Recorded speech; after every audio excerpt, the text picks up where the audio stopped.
All right, I want to go to another issue that's related to these gender and identity issues. It's arisen in the Northern Territory today. Our colleague Matt Cunningham has broken the story about plans for a new gender policy in Territory schools. Here's some of Matt's report. The Northern Territory's Education Department wants teachers to avoid calling students boys and girls. The direction is contained in draft guidelines on diverse sex, sexuality and gender identity in schools.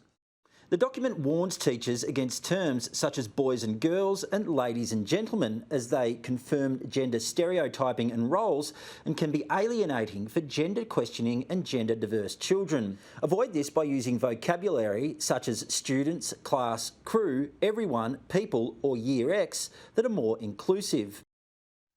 This is not satire, this is reality. What do you think of this, Jacinta? It infuriates me. I mean, you know, this government think that they can go ahead and make these decisions on behalf of teachers, on behalf of the Indigenous community. To suggest that terms like girl and boy are gender stereotypes and can be offensive is utterly ridiculous. Is she suggesting that the word kanda for women in Warlpiri is offensive or a gender stereotype, and wiria for boys?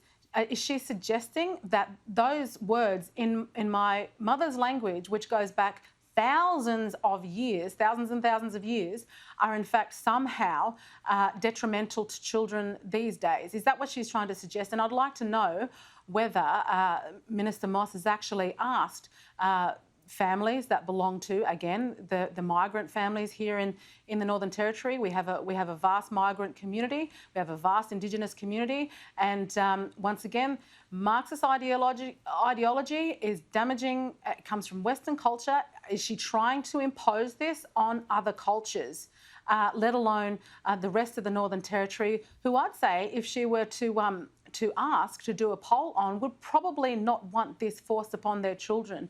I mean, to allow for, you know, if a teenager boy decides to identify as a female, can then go and sleep in the group of young females in the camp group or use their change rooms. I mean, seriously, it's hard enough being a teenage girl, being in a change room with other teenage girls at that age. This is not equality. This is not taking care of everybody in this situation.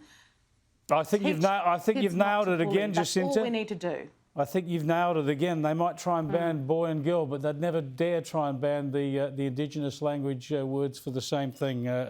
Got it in one. Thanks for joining us. Thanks, Chris. Jacinta Price there, live from the Northern Territory.